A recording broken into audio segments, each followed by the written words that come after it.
Kenapa sih biasanya pemula-pemula yang pengen melihara burung parkit Australia yang anakan itu kebanyakan gak bisa menghandle dan akhir-akhirnya burungnya bakal mati?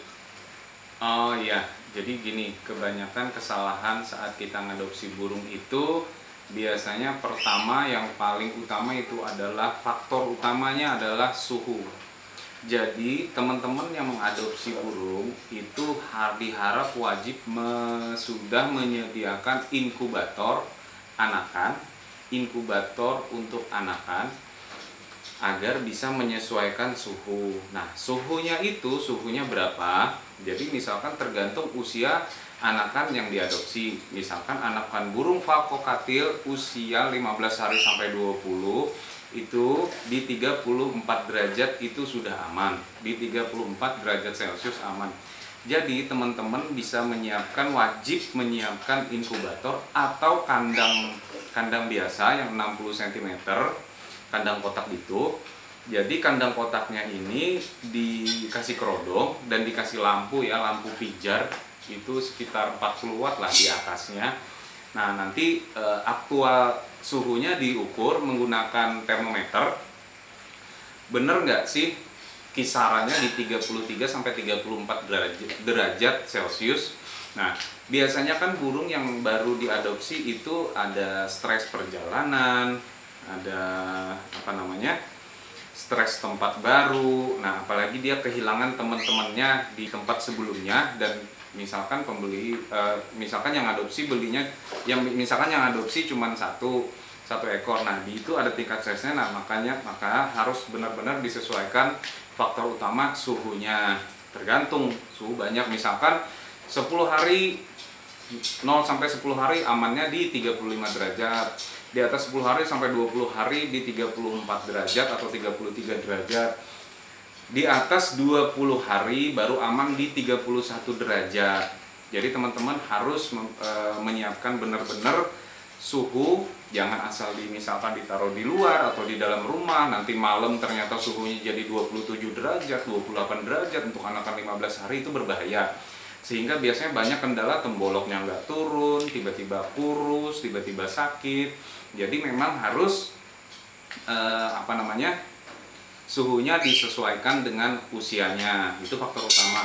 Faktor kedua adalah pemilihan lolohan. Nah, faktor kedua tentang lolohan itu teman-teman juga harus benar-benar tahu lolohan apa sih yang cocok sekali, yang bagus dan sehat untuk falco katil. Jadi jangan sembarang asal loloh. Jadi misalkan aduh pengen murah nih, pengen ini nih. Nah, akhirnya pilih lolohan sembarangan. Gak masalah misalkan lolohan dari lokal atau import. Yang jelas teman-teman harus udah tahu bahwa lolohan itu bagus untuk dan bisa dipakai dan sehat dipakai untuk falco katil. Nah, itu. Jadi lolohan harus benar-benar diketahui sama teman-teman. Dan di lolohan sendiri pun ada tingkat kekentalannya. Jadi teman-teman harus menyesuaikan. Jangan asal kental, jangan asal encer. Nanti kalau keenceran malah gagal nutrisi, malah burungnya nggak sehat, terlalu kental juga malah nggak keserap. Jadi teman-teman bisa mencoba nanti di lolohan hangat dulu, hangat di 38 derajat Celcius. Lolohannya diukur dengan termometer. Nah, nanti dikasih lolohan encer dulu. Baru dari situ nanti dicek. Nah, lihat pupnya, lihat berapa jam temboloknya habis. Normalnya tembolok habis itu biasanya di 6 jam. Nah, jadi disesuaikan. Nah, tingkat kekentalannya dicoba encer dulu, baru naik pelan-pelan ke lebih kental sampai ketemu tingkat kekentalannya yang bagus gitu. Jadi setelah ketemu tingkat kekentalannya encer atau kentalnya yang sudah bagus, nah baru teman-teman bisa menggunakan lolohan tersebut dengan tingkat kekentalan seperti itu gitu. Biasanya normalnya usia 15 hari itu biasanya anggaplah kita berbicara di usia 15 hari. Nah, tergantung temboloknya, dilihat kondisi temboloknya. Normalnya biasanya bisa sampai 7 sampai 8 mili. Atau teman-teman bisa melolohnya 4 kali sehari setiap 6 jam. dengan hanya 7 hingga 8 mili saja. Jangan lebih 10 atau 12 mili, kalau bisa jangan. Jangan terlalu penuh, nanti bisa mengakibatkan tembolok itu membesar hingga menggantung wondoy gitu. Nah, jadi teman-teman bisa melolohnya di 7 hingga 8 mili 4 kali sehari dengan tingkat kekentalan yang pas untuk lolohan. Nah, faktor ketiga adalah kebersihan lolohan tersebut. Jadi lolohannya teman-teman harus sudah dibersihkan sebelum dipakai dan dibersihkan setelah dipakai. Bersihkannya kalau saya pribadi nggak usah pakai sabun, tapi dikasih air mendidih. Nah, air mendidih dituangkan ke gelasnya, terus ke sendoknya sama alat spetnya. Jadi agar benar-benar steril dengan panas mendidih gitu. Kalau saya pribadi nggak usah direbus, tapi cukup dengan air panas mendidih gitu. Jadi tadi saya ulang ya, pertama adalah faktor suhu, yang kedua adalah faktor lolohan dan bagaimana melolosnya, dan faktor ketiga adalah kebersihan alat untuk melolosnya itu. Nah, untuk lolohan tadi, yang faktor meloloh tadi selain apa jenis lolohannya, bubur apa yang dipakai, merek apa, yang jelas harus bagus untuk anakan Falcokatil. Yang kedua, tingkat kekentalannya harus benar-benar ketemu tingkat kekentalan yang pas. Jadi jangan sampai dia nutrisinya tidak tercukupi. Jadi memang benar-benar harus. Nah, teman-teman bisa mengecek apakah nutrisi untuk burung tersebut udah benar-benar bagus. Biasanya ngeceknya teman-teman bisa menggunakan timbangan, alat timbangan digital. Nah, gitu. Jadi disesuaikan.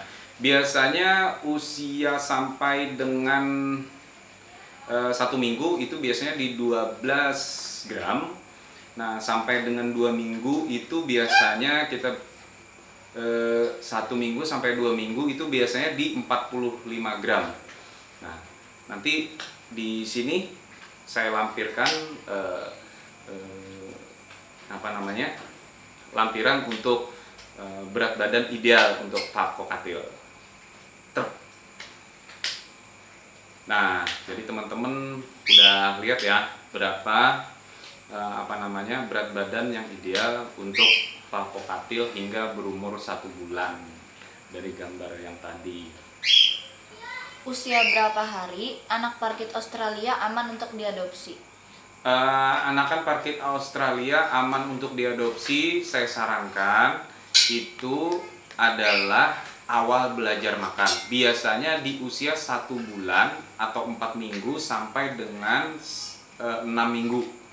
Nah, itu di awal-awal belajar makan itu amannya untuk memelihara, mengadopsi parkit Australia, di mana dia masih bisa tetap diloloh, namun dia udah bisa makan sendiri. Jadi tidak full loloh misalkan usia di bawah 1 bulan.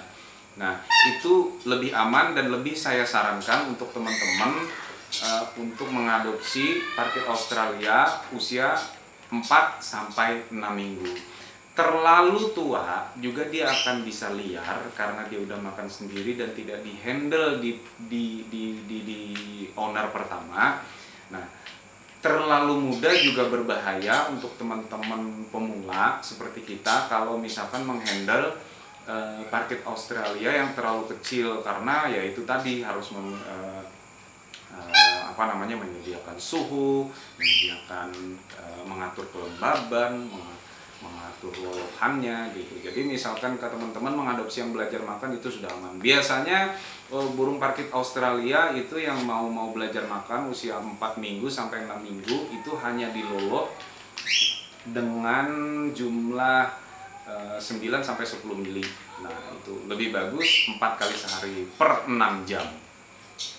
Jadi misalkan pagi jam 6, jam 12, jam 6 sampai jam 12 malam lagi, atau jam 10 malam baru nanti lanjut besoknya lagi gitu. Jadi untuk mengadopsi parkit Australia diusahakan yang udah besar, yang bulunya udah tumbuh, yang udah belajar terbang, sama udah belajar memecah biji-bijian milletnya. Jadi teman-teman lebih aman untuk mengadopsi di usia tersebut gitu. Terlalu muda berbahaya resikonya juga, terlalu tua juga dia bisa liar. Tapi tetap parkit Australia itu bondingnya bagus, jadi dia akan tetap jinak. Jangan lupa ya teman-teman, follow Instagram saya dan Facebook saya Mif Ansari, dan juga Instagram Kandang Scooby-Doo. Nanti kalau ada video-video baru dari channel ini kita umumkan juga di kita kasih tahu juga di Instagram sama Facebook. Jadi teman-teman bisa menyimak video-video baru. Dan mohon juga untuk teman-teman komen di bawah apa aja biasanya kendala yang mengenai faktatil, jadi kita bisa bahas di konten berikutnya.